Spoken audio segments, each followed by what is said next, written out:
Assalamualaikum warahmatullahi wabarakatuh. Alhamdulillah rabbil alamin alladzi khalaqa samawati wa ma fil ardi bil haqq inna fi dzalika laayatin lil mu'minin. Asyhadu an la ilaha illallah wahdahu la syarika lahu wa asyhadu anna Muhammadar Rasulullah sallallahu alaihi wasallam. Allahumma shalli ala Muhammad wa ala ali Muhammad.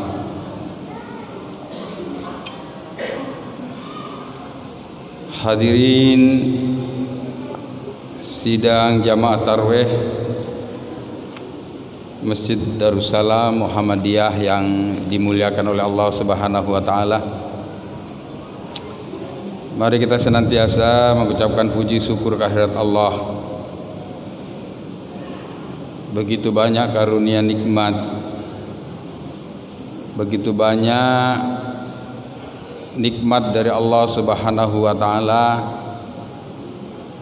yang kalau kita hitung-hitung insya Allah kita tidak akan dapat menemukan jawabannya. Salah satu kesyukuran yang harus kita ucapkan pada hari ini adalah alhamdulillah, karena dari sekian banyak orang yang sedang lalu lalang di depan masjid ini, kitalah yang dipilih oleh Allah untuk datang ke tempat ini, untuk diberi kesempatan mewujudkan keakuan kita sebagai manusia dan penyerahan kita sebagai manusia di hadapan Allah. Baru saja 4 rakaat ditambah dengan sholat sunat rawatib 2 rakaat. Itu artinya apa? Bahwa hari ini sehebat-hebat kita, semulia-mulia kita di hadapan Allah, kita tidak ada artinya apa-apa. Kita rendahkan diri kita di hadapan Allah dengan mencium tanah, yang alhamdulillah pada hari ini jamaah masjid ini lebih cerdas dari jamaah-jamaah di tempat lain. Kenapa saya katakan begitu? Kurang lebih setahun Pak, beberapa hari sebelum Ramadan tahun lalu, kita diberi berita horor bahwa ada satu penyakit yang mematikan, yang seolah-olah penyakit ini baru datang pada tahun 2019.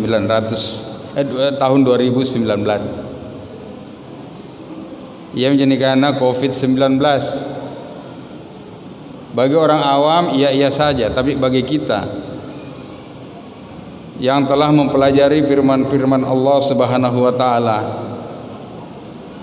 kita tahu bahwa virus yang dijadikan horor hari ini adalah virus yang jutaan tahun yang lalu sudah ada. Sama halnya virus lain misalnya, bakteri lain misalnya, cacarkah itu, tipeskah itu, hepatitiskah itu. Yang syarat untuk tidak dikena diantaranya adalah tingkatkan istiqomah kita kepada Allah Subhanahu wa taala.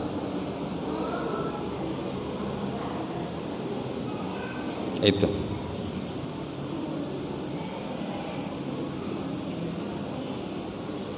Ada sistem pengobatan dari semua aliran kesehatan, aliran medis. Tidak ada yang mengalahkan sistem pengobatan yang dikembangkan oleh Islam melalui Muhammad Rasulullah sallallahu alaihi wasallam. Yang ketika virus itu datang, Rasulullah mengatakan jangan panik. Bahkan ala tahafu wala tahsanu wa absiru. Ketika datang yang namanya musibah, yang pertama adalah jangan kau takut, jangan kau sedih, bergembiralah dan yakinlah bahwa semua yang terjadi di muka bumi ini tidak pernah lepas dari tangan Allah Subhanahu wa taala. Sehingga menurut Rasulullah sallallahu alaihi wasallam ada 4 langkah ketika kita mengalami ketidakenakan kita, baik itu secara fisik, namanya sakit fisik, maupun sakit perasaan, ada gangguan pikiran kita.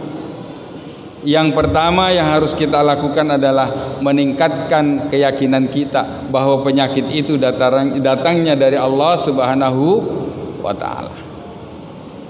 1. Kalau kita sudah yakin bahwa itu datangnya dari Allah Subhanahu wa taala, dan yakin pula lah dengan firman Allah yang mengatakan bahwa setiap aku menurunkan penyakit akan aku turunkan juga obatnya.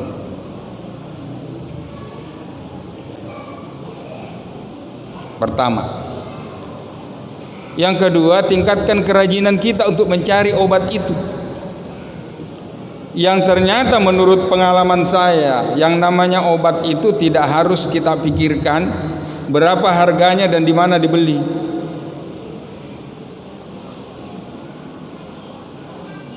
Sesungguhnya yang aku ciptakan di muka bumi ini tidak ada yang salah, semua benar, itu kata Allah.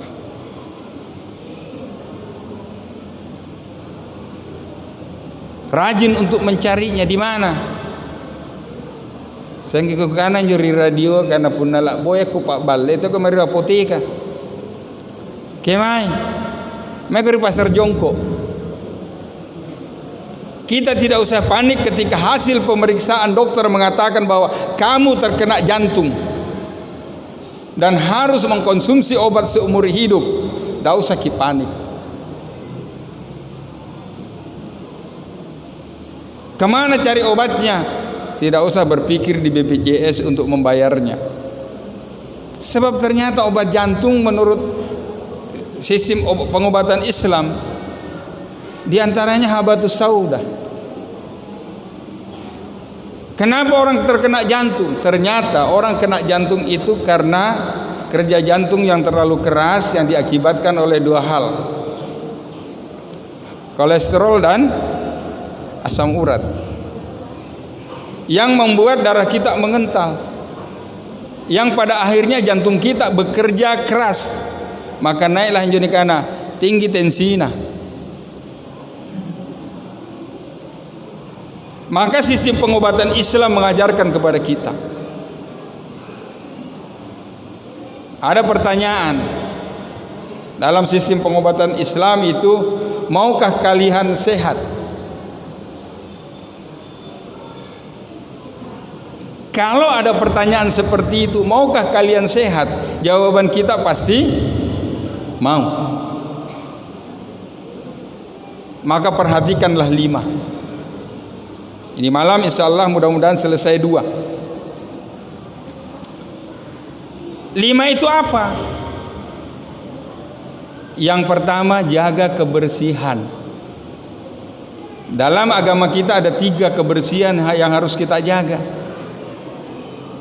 Yang pertama adalah kebersihan harta kita. Kulu mimma fil ardi halalan thayyibah.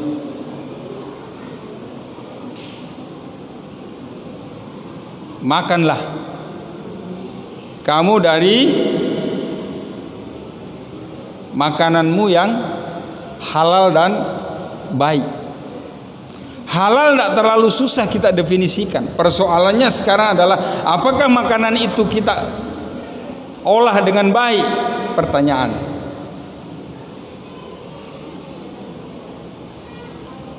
Satu, jaga hartamu. Yang kedua, jaga hatimu, kalbumu. Kalau berdasarkan penjelasan dari Profesor Dr. Quraisy Shihab, sebenarnya kalbu itu tidak usah dijaga, yang perlu dijaga adalah hati kita. Karena dalam tubuh manusia itu terdapat 3 unsur. Unsur fisik, jasmani kita, unsur hati, dan unsur kalbu. Ini hati ini yang suka sekali SMS, senang melihat orang susah dan susah melihat orang senang. Ia minjo perlu dijaganya. Iri, dengki, batil, jahil, ini harus kita jaga pada diri kita. Kenapa Irian Jaya sampai hari ini tidak pernah aman?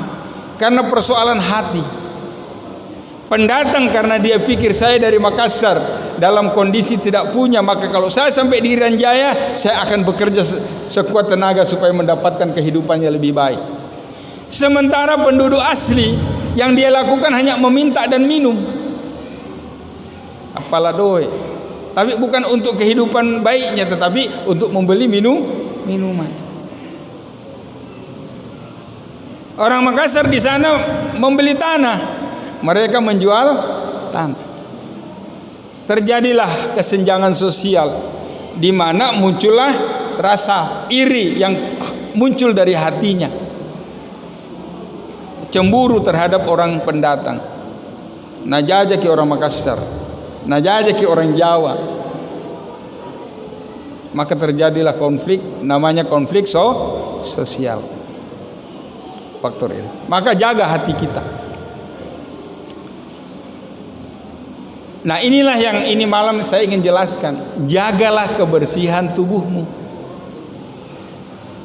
Yang dalam masa pandemik ini perlu kita jaga, karena dengan menjaga kebersihan tubuh, maka itu akan meningkatkan imunitas tubuh kita. Kenapa kita harus divaksin? Sementara kita tahu bahwa vaksin itu bukan pengobatan, Pak. Jangan salah paham. Hanya untuk meningkatkan imunitas tubuh. Supaya tenana gampang ditabi juga ring. Dalam ilmu kedokteran Islam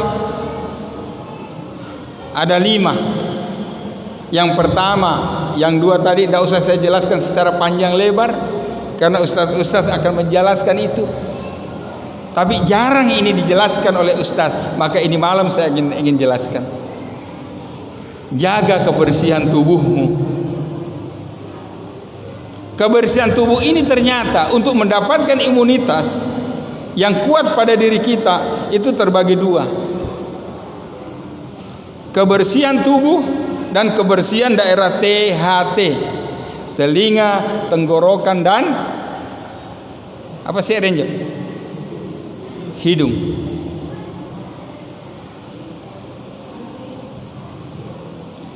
Kebersihan tubuh itu bagaimana? Aku tanya sama ibu-ibu, Kak, Bu, berapa kali sebulan mandi? Nah, karena pintal lu, siapa nih nih bulan purnama? Ilmu keala-ala itu, dan bertentangan dengan apa yang disuruhkan oleh Rasulullah Sallallahu Alaihi Wasallam kepada kita. Ternyata Pak, kalau umat Islam mau mendapatkan kuntum khara ummah dari segi kesehatan tubuh, maka mandilah laki-laki 4 kali sehari, perempuan 5 kali sehari. Jangan dulu tanya lafaz hadisnya. Kalau ditanya mah itu pusing, Mak. Tapi paling tidak secara empiris ini sudah dipraktekkan oleh orang-orang yang setelah mendengar informasi ini kemudian dia membuka buku-buku sistem kedokteran Islam. Subhanallah, deng, ternyata tuh nyikikana 5 kali mandi, kapan waktunya? Ini sinampe. Mandi pertama adalah mandi ketika kita hendak tidur. malam. Kukira dilarang. Memang Rasulullah Shallallahu Alaihi Wasallam juga melarang kita mandi antara jam 6 sore sampai jam 12 malam. Yang mana yang dimaksud mandi yang dilarang? Mandi yang membasahi daerah tubuh dari kepala sampai pusat. Lalu karena ada 4 penyakit yang bisa menimpa kita dan sebahagian besar sudah terbukti ini. Ini kan juga kalenta, tapi dari kepala ke pinggang kita. Sehingga perintahnya bukan mandilah, tapi perintahnya adalah basuhlah sebahagian tubuhmu ketika kamu hendak tidur pada malam hari. Sebahagian tubuh. Logika kita, kalau sebahagian tubuh berarti bukan dari kepala ke bawah, sebab puna baturaten turi ulunta pasti bahasa semua kini padi. Di sini sebenarnya awal dari kebiasaan mandi kita. Dari mana? Siram telapak kaki kita sampai terasa dingin, sampai siram lagi sampai di lutut, siram lagi sampai di paha, siram sampai di pinggang kita, batasnya pusat kita. Posisi kakate. Basah itu Pak. Kemudian disabun bersih. Untuk apa? Untuk mendapatkan rasa dingin yang sangat luar biasa. Yang ternyata ketika kita itu lakukan mulai dari membasuh telapak kaki, terasa bahwa ada aliran yang muncul dari kepala kita ke bawah. Terasa itu Pak. Kenapa seperti itu? Karena pada saat itu terjadi pengenceran darah yang diakibatkan oleh pancingan kita menyiram kaki kita. Sesuatu yang mengental di kepala kita, yang mengental ke seluruh tubuh kita, itu menjadi encer. Apa itu? 2, kolesterol dan asam urat. Akibatnya apa? Begitu dia encer, jantung tertawa dalam bekerja. Yang tadinya tensi tinggi menjadi turun. Kenapa? Karena kolesterol dengan cara mandi itu ternyata berdasarkan penelitian Pak, anaungtongin jo asam urat dengan kolesterol. Kenapa kita kena tekanan darah? Karena ada kolesterol jahat dan asam urat kita yang naik, mengental darah, akibatnya kita terkena tekanan darah tinggi. Itu manfaat pertama. Manfaat kedua, hadirin sekalian, ternyata bapak-bapak yang seusia saya dengan orang tua ini, insya Allah akan jauh dari penyakit pegal-pegal, ngilu-ngilu Pak. Alhamdulillah, Dembani itu saya lihat 2 kali sepekan jalan kaki dari Jalan Veteran Gamasi Meriantang. Bedal usianya sudah menginjak tahun 66. Saya baru berusia 66 tahun Pak, bulan 7. Tiap subuh tidak pernah ketinggalan lapangan Polsekta 12 kali. Dan itu sudah mandi Pak. Sebab mandi kedua nanti kita akan cerita. Jadi mandi, baru kemudian basuh, sabun bersih, baru kemudian ambil air wudhu untuk pergi tidur Pak. Dan ingat, inilah yang dimaksud dengan kebersihan THT. Kata seorang ahli,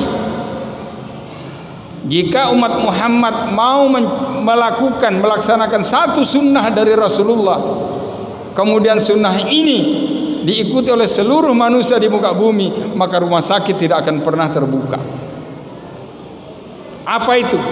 Ketika kita selesai berwudu, kemudian kita disunnahkan untuk menghirup air lewat hidung kita. Apa yang cari nanya? Hirup Pak. Itulah daerah THT yang saya maksud tadi. Kalau ini Bapak bisa lakukan setiap mandi, maka insya Allah yang namanya sinus jauh, yang namanya pilek jauh, yang namanya batuk-batuk kecil seperti tadi itu jauh. Betul itu cuci tangan, tapi tidak lengkap. Akan 4M di apa tadi 4M itu? Cuci tangan, mencuci tangan. Yang kedua apa ya? memakai masker. Yang ketiga, jangan berada pada kerumunan. Nah, ini yang luar biasa, saya suka sekali nih, menjaga jarak. Kungai sekali jaga teh. Saya kalau di rumah tanggal 1 sampai tanggal 8 berusaha jaga jarak. Supaya apa? Supaya amplopnya tidak direbut sama yang punya rumah. Disuruh kita jaga jarak, masa harus jaga jarak dengan istri kita? Yang benar saja. Maka perbaiki THT supaya setiap kita bernapas, sinus kita betul-betul dalam kondisi bersih. Coba minjem Pak. Anda sekarang lagi pilek gampang. 3 hari 6 kali kumur-kumur dengan air garam dan jeruk nipis. Amaki jenis kamu. Baru kemudian setiap wudu minimal 5 kali sehari semalam hirup itu. Tidak perlu minum obat Pak. Salah. Ya. Mandi kedua ini yang paling susah. Alhamdulillah tahun 1977 sudah diajarkan maki di pesantren. Jam 2 dikasih bangun maki. Suruh jalan ke sungai. Kebetulan pesantren yang saya tempati dulu sungai. Sebelahnya. Disuruh ki japa. Apa yang dibaca? Al-Fatihah. Begitu turun tidak boleh lewat dari mata kaki. Baca apa? Al-Ikhlas. Lamanya kita berendam kaki. Kemudian disuruh maju lagi, baca Al-Falaq sampai di paha. Kemudian baca lagi An-Nas. Kita suruh jalan sampai di pinggang. Setelah itu disuruh kita naik sama Pak Kiai. Lalu apa yang harus dilakukan? Duduk tanpa suara, dibawanya pancuran air yang airnya dari atas gunung. Bukan air hangat. Nah, karena dokter kalau suka mandi pagi dengan air dingin, nah karena ditabaki asam urat, ditabaki rematik dan lain sebagainya, ramus. Tena hubungannya. Kenapa? Karena Rasulullah yang memberi contoh mandi seperti ini. Masa tena kitab Pak? Alhamdulillah, kapan mandi subuh pertama? Kedua setelah mandi malam tadi. Kalau bisa sebelum qiyamul lail. Paling lambat jam 3 malam Pak. Sesudah jam 12 sudah pagi itu.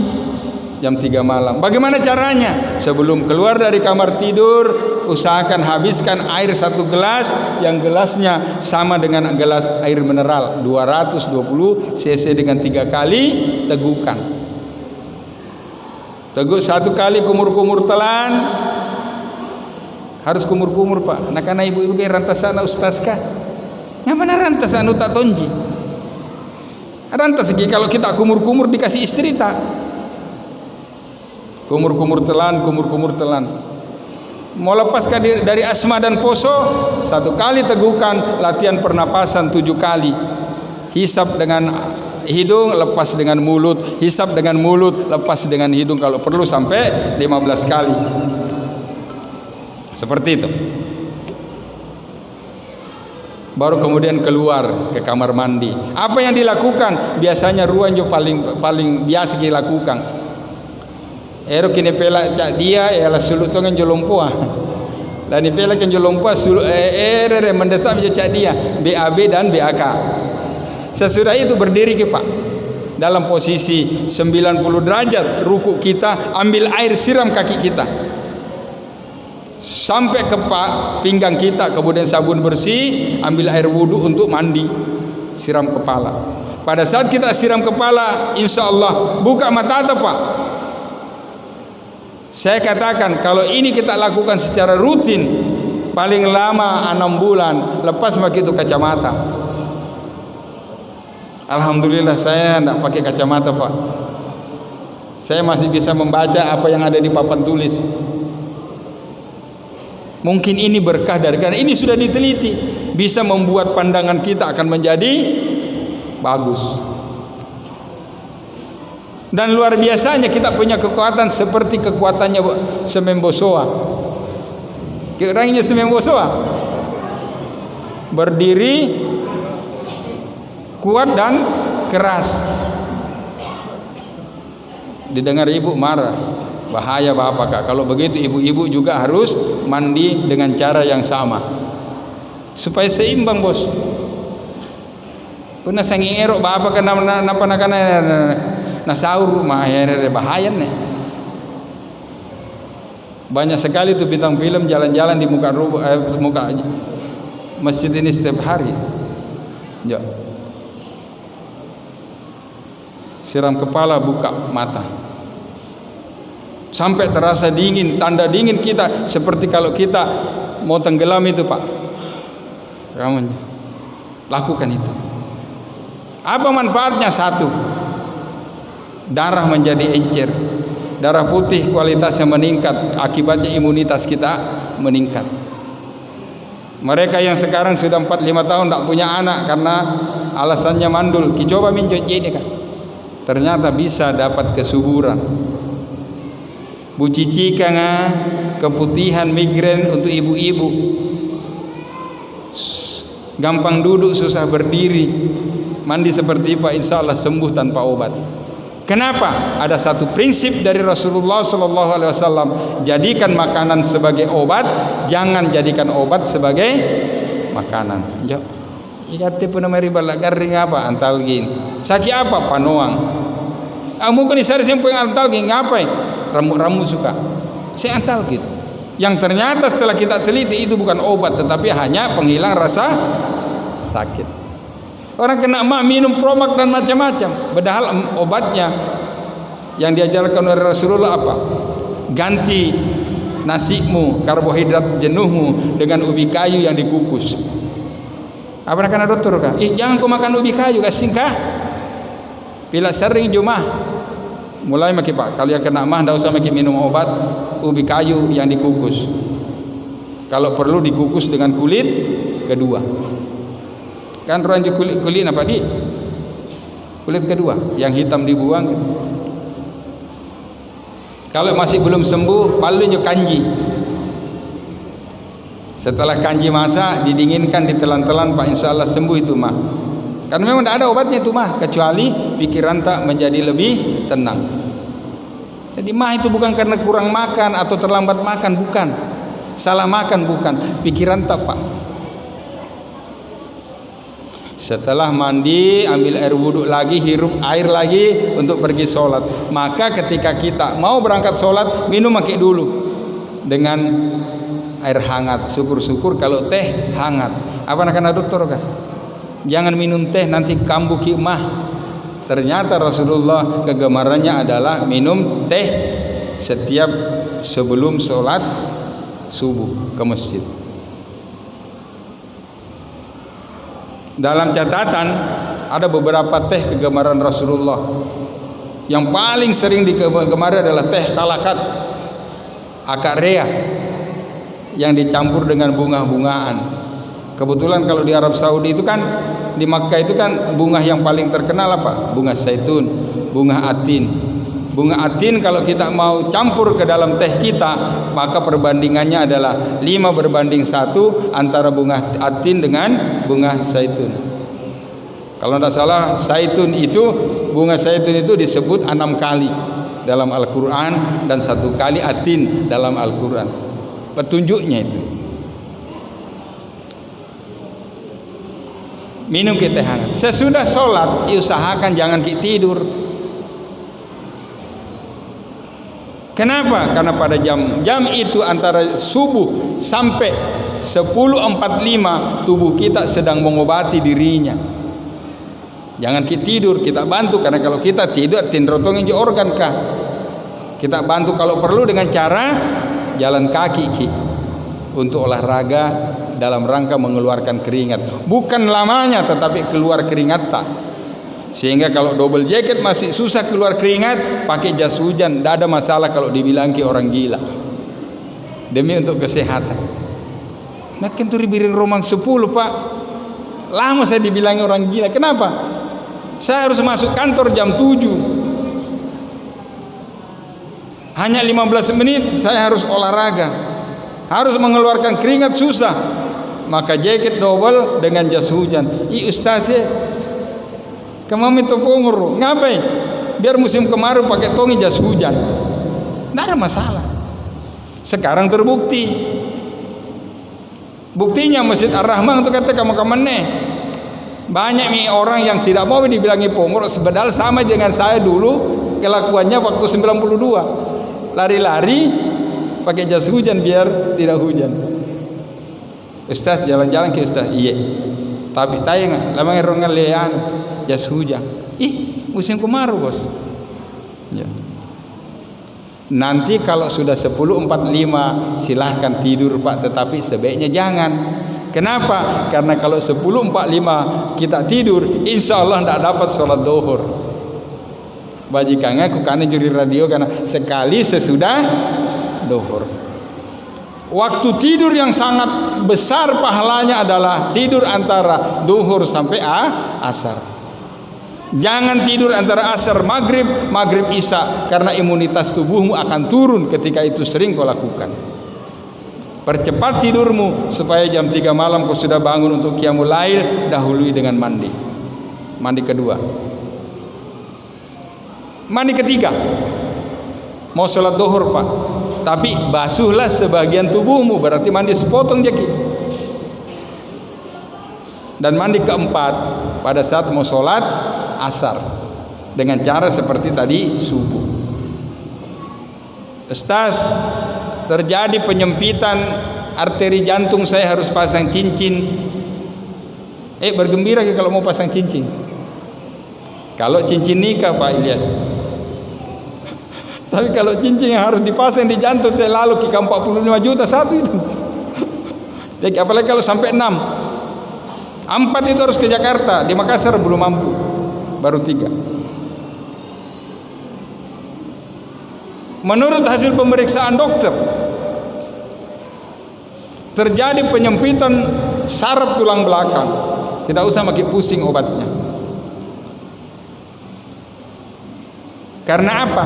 Setelah kebersihan tubuh kita jaga, kata Rasulullah, jaga minummu. Minum kita ini Pak tidak banyak, tidak seperti warung coto, warung sop saudara itu gelasnya.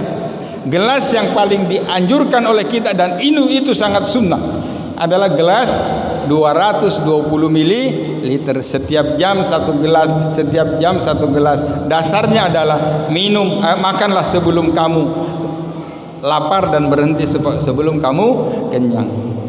Isi ginjal kita 250, maka isilah di bawahnya. 1 jam 1 gelas Pak. Kalau 1 hari 1 malam paling tidak 16 gelas. Karena 16 jam bangun Ki. Dengan selalu gunakan kumur-kumur telan. Kenapa harus seperti itu? Ternyata dalam setiap jam kemungkinan besar mulut kita berisi bakteri dan enzim yang diproduksi oleh rongga mulut kita. Maka kita disarankan untuk kumur-kumur telan dalam rangka apa? Melemahkan bakteri yang kuat di mulut kita untuk kemudian kita suruh perang dengan bakteri yang ada di lambung kita. Itu namanya vaksinasi Pak. Jadi tidak usah harus obat kimia. Ya, Rasulullah sallallahu alaihi wasallam luar biasa. Itu.